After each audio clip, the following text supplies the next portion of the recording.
La vie devant soi, Isabelle Quenin sur Europe 1.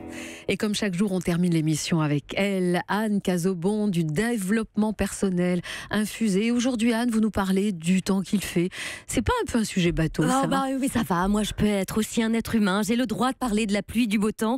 Ça fait un mois qu'il pleut sans s'arrêter. Quoi ? Vous allez me dire que ça y est, ce sont les premiers symptômes de la sortie de route annoncée d'une relation, qu'on n'a plus rien à se dire, vous et moi, pour s'abaisser à des futilités devant la machine à café, des « oh, il y en a marre de la pluie », des « oh, moi j'aime le risque, je suis sortie sans parapluie aujourd'hui », qu'on est là dans notre relation, chers auditeurs, que c'est ça maintenant. On va avoir cette petite discussion gênée dans l'ascenseur, se parler des petits riens du quotidien comme deux collègues qui auraient dérapé le soir du départ en retraite du chef de service avec trop de bière tiède et frelatée et qui le lendemain n'assumeraient plus. Eh bien, détrompez-vous. Parce qu'en développement personnel, plutôt que de parler de la pluie et du beau temps, on fait la pluie et le beau temps. Nuance. Je voudrais vous faire écouter une chanson, parce que oui, je vous parle depuis le début de l'année de tous ces auteurs de développement personnel, les Boris Cyrulnik, les Christophe André, les 4 accords Toltec. Mais avec tout ça, on a failli passer à côté de Sacha Distel, dis donc. Bah oui, qui sous ses airs de crooner est un peu comme Monsieur Jourdain, qui fait de la prose sans le savoir. Oui, Sacha Distel fait du développement personnel incognito. Toute la pluie tombe sur moi, et comme pour quelqu'un dont les souliers sont trop étroits, tout va de guingois, car toute la pluie tombe sur moi de tous les toits.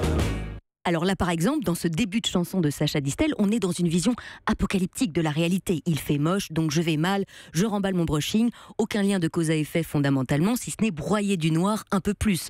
Ma vie n'est pas celle dont je rêvais, puisque je suis à l'étroit dans ces chaussures, nous dit-on. Mais le pire, c'est que ça ne va pas aller en s'arrangeant. À chaque instant, je me demande vraiment ce qui m'arrive et ce que j'ai fait. Oh mon Dieu, ou à mes aïeux. Oui, bon, alors là, on frôle la paranoïa, puisqu'on en veut à tout le monde. Il a fait un tube. C'est vrai. C'est bien connu, quand je vais mal, c'est forcément la faute des autres, de Dieu, de mes aïeux, sauf que dans moi contre mon patron, moi contre mon conjoint, moi contre mes enfants, moi contre mes parents, le dénominateur commun, c'est un indice s'affiche au bas de votre transistor. Bah oui, c'est moi, vous voyez, quand vous voulez. Je sens que vous êtes prêts et que vous êtes sur la bonne piste pour prendre la pleine responsabilité de vos actes et peut-être d'un nouveau regard à poser sur votre vie. Et je me dis, au fond, j'en ai reçu un autre dans ma fille. Je m'en suis toujours sorti avec le sourire. Mais oui, avec le sourire, toujours, on termine en beauté. Magnifique message positif de toute la pluie tombe sur moi. Et pour finir, plutôt que de vous échanger un petit coin de paradis contre un coin de parapluie, je vous laisserai avec cette phrase célèbre de Sénèque, le philosophe, pas le handballeur. La vie, ce n'est pas d'attendre que les orages passent, non. La vie, c'est d'apprendre comment danser sous la pluie. Merci Anne pour cette... Il avait une super voix, Sacha Distel, il a une super voix quand même. C'était bien cette chanson, c'était très bien.